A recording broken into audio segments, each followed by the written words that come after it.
Hey, Tiffany, welcome to the Nurse Wellness Podcast. How are you? I'm doing well. Hello. Awesome. Can you start by telling our listeners a little bit about yourself? Yes. So, hi everyone. I'm Tiff Gibson. I am your favorite nurse educator. That's how I like to introduce myself. A little bit full of myself, but that's okay because if you don't toot your own horn, who will? I am here in the worlds of nursing to shake things up, to disrupt what's currently happening, and to make good trouble so that we can change the culture of nursing. I am a certified pediatric nurse by background. I am a certified nurse professional development specialist. And with my experience and my education, I've noticed that there is a gap in nursing related to emotional intelligence. And my goal is to use that to show nurses from all parts of the spectrum how they can maintain their boundaries, uphold their values, resolve conflict, speak up and be an advocate for themselves and their patients, and to lead with empathy. I love that. So well packaged. I love it. I love it. Yes. So tell me how you transitioned from pediatric nursing, clinical nursing, to what you're doing now. Yeah. So while at the pediatric hospital, I found myself in leadership roles naturally. So charge nurse, preceptor, and then chair of a few of the nursing committees.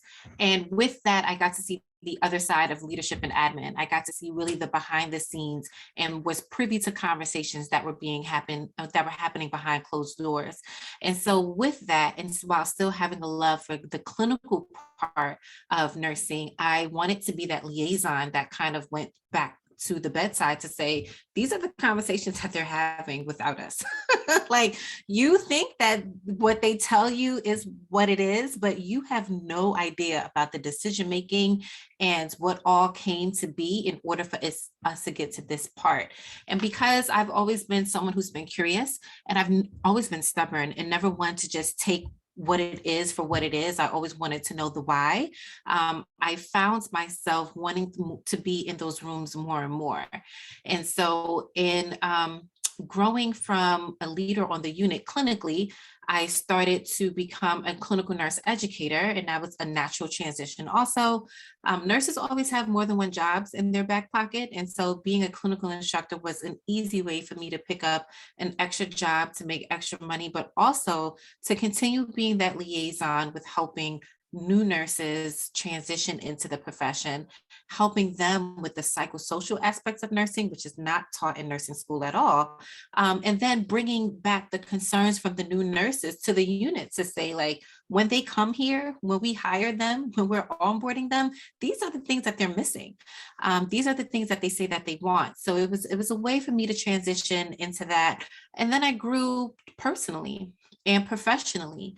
And one of the things that I've learned in my development is not necessarily going wider and learning about a lot of things, but to go deeper. Yes, to go deeper. And so as I continue to learn more about the needs and wants of the new nurse, I realized that I couldn't exclude the experienced nurses because it's teamwork, because it's the experienced nurses that's helping out the new nurse. And then I couldn't exclude admin and managers because they're the ones that's facilitating who goes where and what and why and when. And then I couldn't exclude admin because they're the ones literally footing the bill and making the big decisions. And so in my role now, from educator to leader, it's kind of like, all right, everybody, you all can get some of this smoke because you're all a part of the problem, but you're also all a part of the solution. And so that's how my transition happened. Yeah, no, that's awesome. And it makes me think of a holistic approach, right? In nursing, we learned that in the business world, leadership role, you're still using that same framework, so to speak. And you Yeah. said something very key at the beginning, and it made me think of challenging the status quo.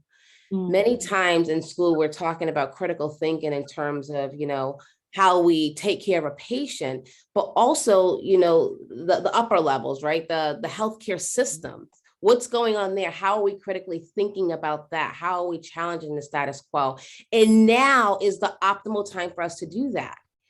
Tell me a little bit about how nurses now, this is an optimal time being in the middle of global pandemic, Yes. in a national nursing shortage crisis, how can nurses start to challenge the status quo to make change? Yeah. So first and foremost, it's to just speak up and use your voice. Speak up, speak out, speak loud, but to say something. You cannot just sit by and let life and not say something. And that could be in any situation that's happening currently in nursing right now. It literally just starts with saying something. And I also want nurses to realize that the hierarchy in chain of command in saying something is not necessarily, I have to go to my charge nurse, I have to go to my manager. You literally can just go to the source. And so if you see something wrong on your unit and you're not happy with what that looks like, go straight to CMS.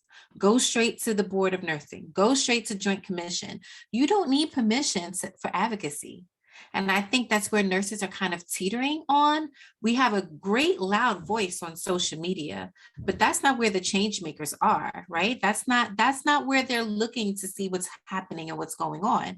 And so we need to take that advocacy off social media and to put it into good use with making the phone calls, making the emails, documenting what's going on and going that route. Good nuggets. And I think of courageous conversations. So Yeah. how can someone start that conversation? I'm sitting in the office with my manager or whomever. What's the first question or thing they could say to start the conversation? So first and foremost, from staff nurse to nurse manager, who I want everyone to realize that the nurse manager is middle management. The nurse manager does not have a lot of authority. The nurse manager does not have a lot of autonomy. And the nurse managers sometimes don't have a lot of the answers, right? They're literally middle management. They are the go-between between those in admin and those on the clinical units. And so first and foremost, the number one question they can ask is, what are the current gaps that we have here? So either here on this unit, here on this shift, here in this organization, here in this service line, what are our gaps first? Follow up. And so what are we doing about addressing these gaps? And that's what that looks like. Because if your manager, the person who is in charge of the operations and logistics of your unit, cannot identify what the problem areas are in your unit, then we have a problem, Houston. We have a problem. And not to necessarily say that they have an answer and a solution. That's probably where you come in as a staff nurse to say, where this is where it will be helpful for us, or here's a suggestion. Because a lot of the times it's the staff nurse, the CNA, those who are clinical that really have the good ideas, because we're the ones that's doing it. And at literally, we're the ones that's faced with these challenges all the time. We're probably the ones that have the better idea to implement. But if we don't even know what they deem as a gap, then we can even connect our ideas to what they seem as a challenge and then move forward. Do the assessment first. Do the assessment first. I love that. So that's very good, but how does emotional intelligence go into having those courageous conversations? I know that's your specialty. It is. So emotional intelligence is a nutshell, is managing yourself so you can manage other people. In a nutshell, there's different domains to emotional intelligence. And what I'm currently working on is a framework of emotional intelligence specifically for nursing, specifically for what we're doing in our fields and how we operate and work with both patient facing, because that's a lot to manage patients and their emotions, but also with internally within our, our peer group with our managers. That's a lot. There's going on there too. So if we first know about ourselves, are aware of ourselves, can manage ourselves, can cope with how we feel, can cope with our emotions, can understand how our feelings sometimes dictate and influence our behavior. Once we have that under control, then we can say, I am here to manage crisis, conflict, other people and their emotions. I can have these conversations without reacting. I can respond, because there's a huge difference between reacting and responding. And right now, what's happening in social media is a lot of people are leading conversations with their emotions, and they are reacting without being strategic and cognitive and logical and responding. And so my goal with emotional intelligence is to say, hey, nurse, your feelings are valid, but they're not facts. So how can we take this emotion that you have and this energy that you have and turn that into action?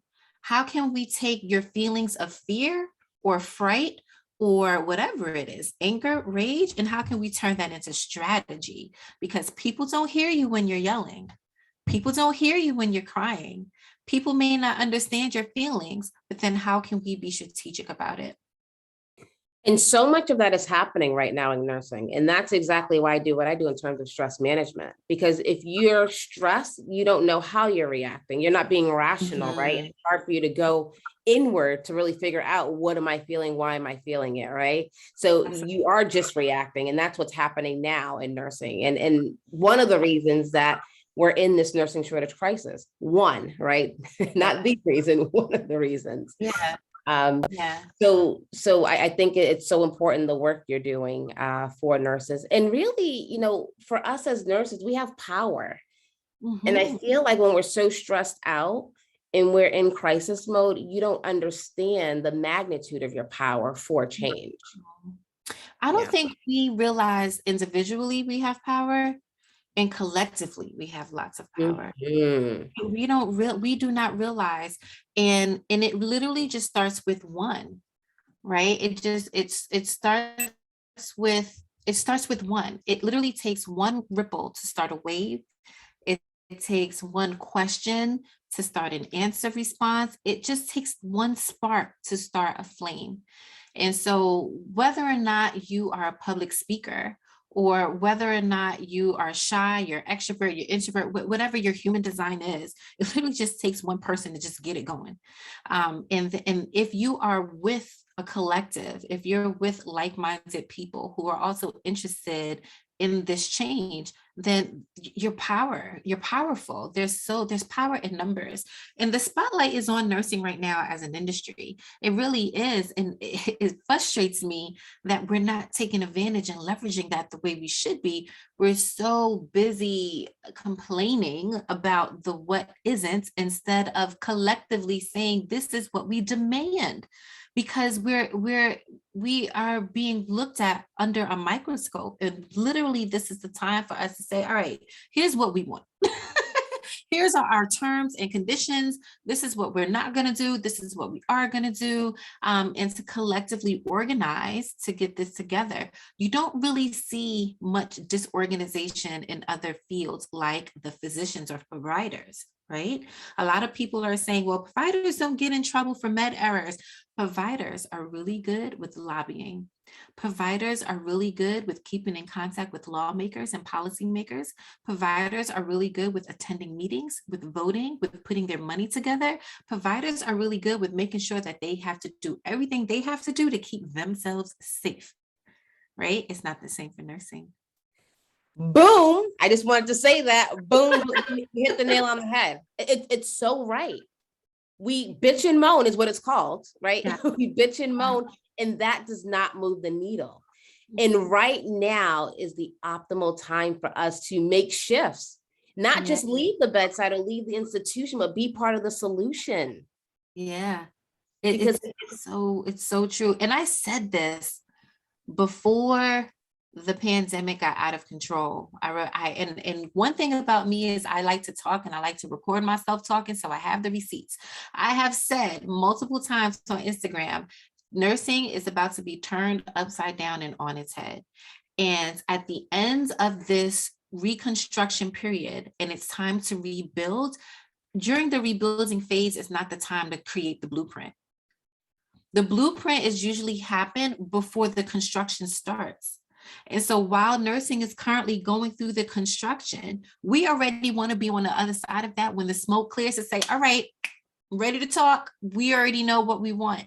Right now, we're still trying to figure it out. And there's so many different people who are influential in nursing, but not leaders in nursing. And that's a huge difference.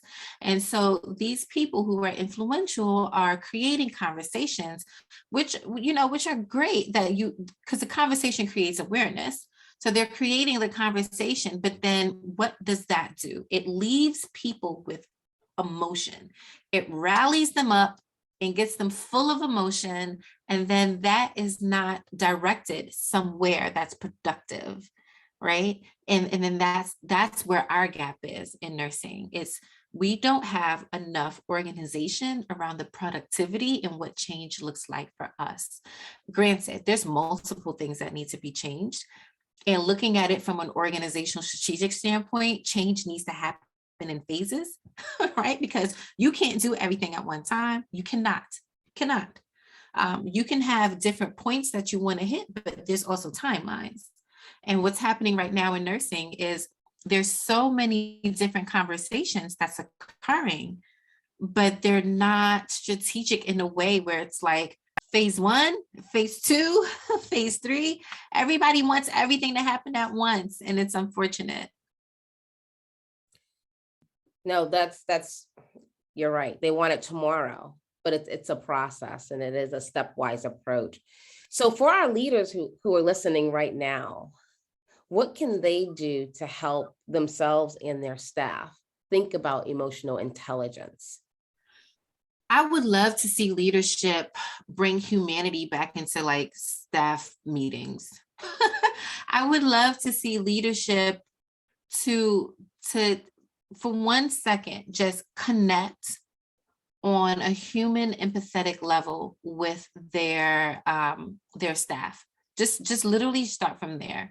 There is some missing pieces of what the organization needs and what the bedside nurse, the staff nurse can provide. And leadership is the one that's managing all of that, but we're missing humanity.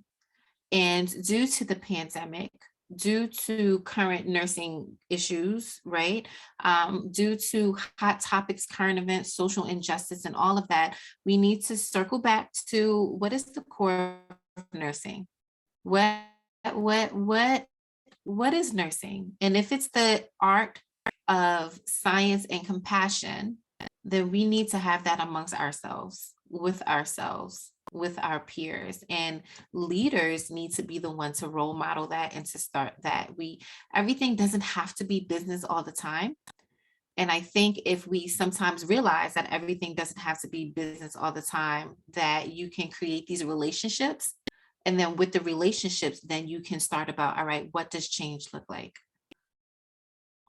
Well, I think they all need to contact you and bring you in to talk to their I leadership think so team. too. Yes.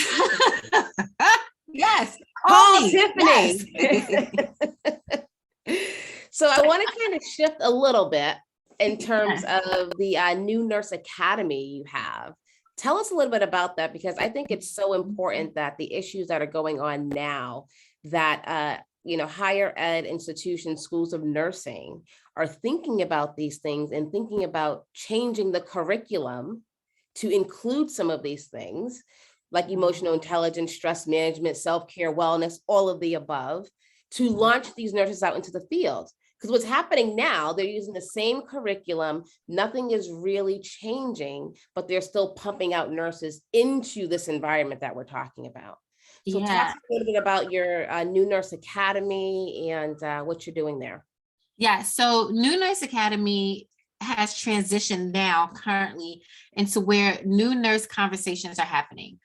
New nurse methodology, new nurse education, new nurse teaching, and it's really about creating new culture in nursing, right? And so the new nurse, not necessarily new grad, right? It's the new nurse, the new mindset of the new nurse, and what does that look like? And so with New Nurse Academy, it is a home for all things psychological safety, emotional intelligence, and professional development. It's where student nurses come to learn what it is to be successful in nursing school. It's where new nurses come to transition into the profession. And it's where nurses with lots of experience and years on the fields come to really think about and reevaluate their approach to nursing from an emotional intelligent lens. And so that is where my business is now. But where it started, New Nurse Academy really was about the new grad nurse and helping them pass the NCLEX. But I realized that my responsibility as a nursing educator is more than helping people pass a test. because they were passing the NCLEX and still becoming nurses and still not able to get it. Not because they were novice and not because they were clinically inexperienced, but because what they thought nursing was and then what nursing was when they signed that contract and started working was two completely different things. Two completely different things. And so to me, it was like, wow, you really have no clue, because clinical is not a good representation of what nursing is. And as a clinical instructor, I can definitely say that how schools structure clinical is not realistic at all to what's happening.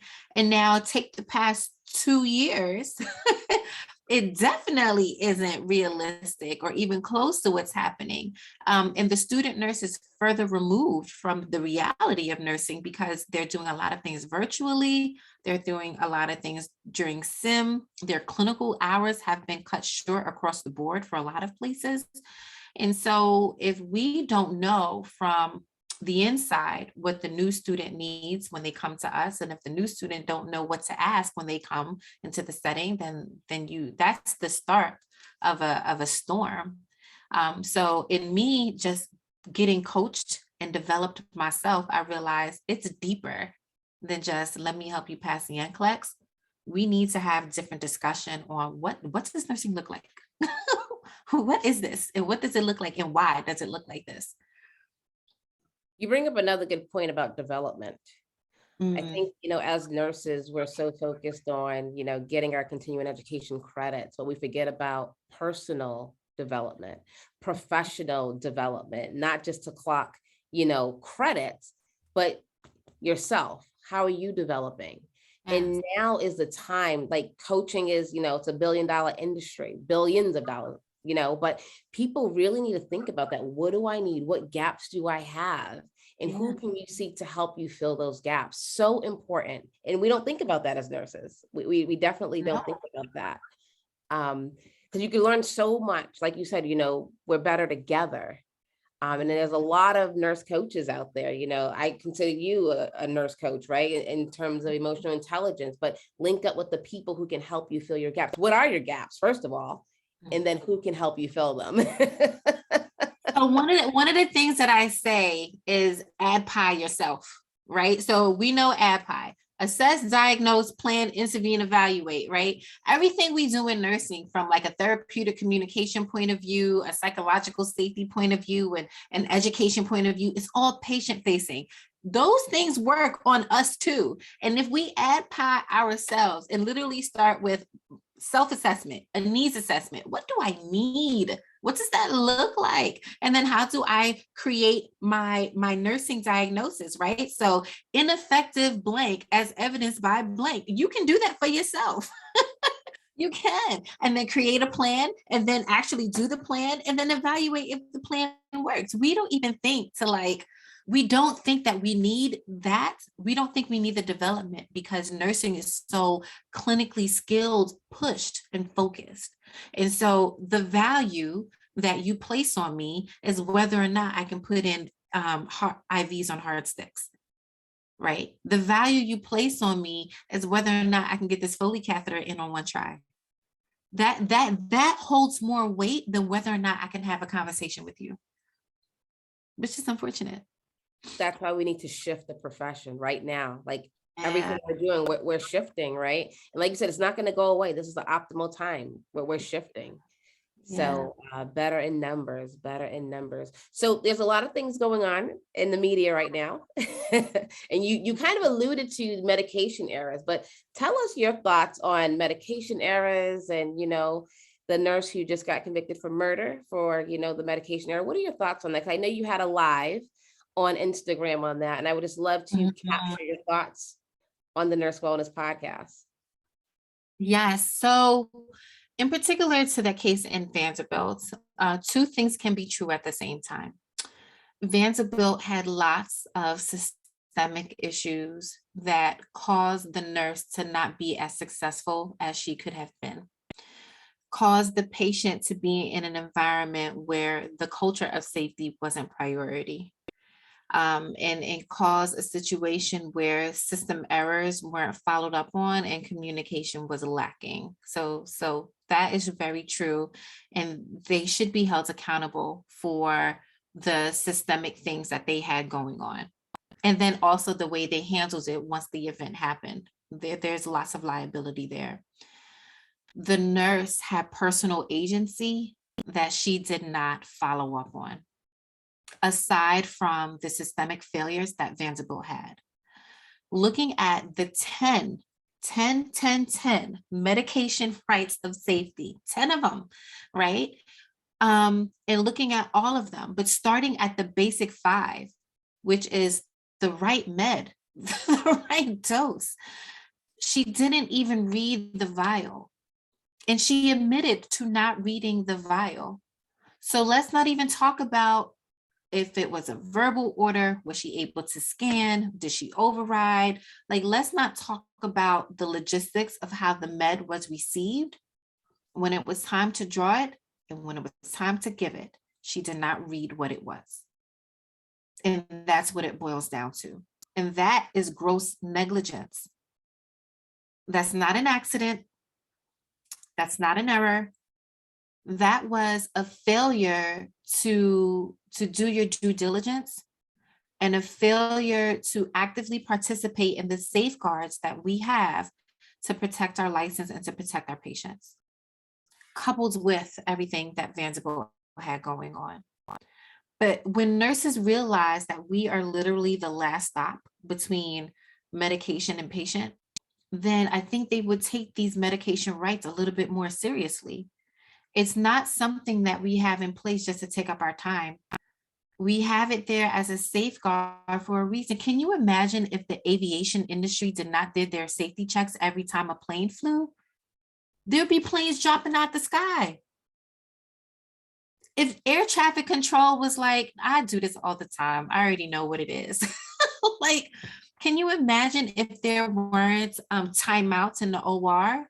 We would have an increase, because there's already errors, but we have an increase in errors, right? There's certain situations that are mandatory, regardless if I was a nurse in the middle of the jungle or if I was a nurse in a high-tech hospital. I have personal integrity and responsibility as the professional giving the med to make sure that the med that I'm giving is the correct med. And that part was missing. And so she is liable for her gross negligence. Whether or not it should be criminal, that's a judicial thing, and that's not my lane. I do think she needs to be held liable. Do I think jail time is the answer? No, I put that out there. I don't think jail time is an answer, but we do want to say that a sentinel event happened, and a preventable death occurred. Someone died, period, point blank. And it died at the hands of someone who did not take the time to read the vial, period. And then that's that. Those are my thoughts. And thank you. That was beautiful, because I want everyone who's listening to get the facts. Don't just jump on the bandwagon. Make your own decision, right? Because there's a lot going on, right? And anybody want to push blame, but lay the facts out, right? And that's what you exactly did. You did it so beautifully. Thank you so much. But that speaks to what we were talking about earlier, the systems where we can be part of the change. What's going on in the healthcare system? What more education do nurses need? Why did that happen? What are some things that are going on that can contribute to that nurse maybe not reading the vial, right? Or whatever. But this is where we come in as the change agent to shift and shake things up, disrupt, as you say, right? But something they're already disrupted at many institutions. We already have disruption. So we gotta, put it together. So I think this case needs to be taken, and not just on social media giving your opinion, but what are you gonna do as an individual to make sure that doesn't happen in your institution, or what policies or lack thereof is missing in your institution that you need to kind of change and shift. You know what I mean? So take it a step further. Like you were saying, take it off social media. really Mhm. make the change. So Absolutely. yes. So Tiffany, this has been great. Before we get to the rapid fire, I want you to tell everyone how they can get in contact with you. Absolutely. So I am on all social media platforms, Twitter, LinkedIn, Instagram, and Facebook as New Nurse Academy. I spend most of my time on Instagram, so you can find me over there sharing my thoughts just in the moment and going live and doing Q&A. And you can also find me on my website, www.newnurse-academy.com. Awesome. All right. So are you ready for the rapid fire? I'm ready. I'm ready. Let's go. Wellness means Oh, wellness means wholeness. I know I'm stressed when. Oh, when I'm over everything. My go-to stress management solution is Sleep. the last time I had a belly laugh was. Oh, over the weekend. Tell us what happened. So I went on a retreat with my mastermind, my coaching business mastermind over the weekend. And we all stayed in an Airbnb in Atlanta. And we were having a conversation with one of the ladies. I don't remember the source of the conversation, but the answer to her question, have you ever seen that meme of this guy at the pulpit? And I believe he's reading from Genesis and he gets stuck at the word beginning. And he goes in the meaning, and he spends like maybe 5 minutes trying to pronounce beginning, and clearly English isn't his first language, but it's the way that he is trying to persevere through this word, and he does this little dance to try to get this rhythm. And we pulled out that meme to answer her question, and literally almost peed myself because it was hilarious, and that was the secret joke for the day. And so now every time somebody says something incorrectly, we go in the beginning. So that was kind of, it was like one of those you had to be there jokes, but that was hilarious to us. Yes. Yes, yes, awesome. If you can go anywhere in the world, where would it be? Uh, so I am Jamaican, and there is a house in the hills of St. Anne's that I will always return to no matter what. It's in the mountains, but it overlooks the ocean, and it's just green and lush, and it smells like the earth, and it's amazing, and it is my safe place. Awesome. What book would you recommend to a new nurse to read? Ooh, emotional intelligence 2.0. Yes, that book, emotional intelligence 2.0. And my last question is, one thing I learned about myself during the pandemic is, That time freedom is extremely valuable to me.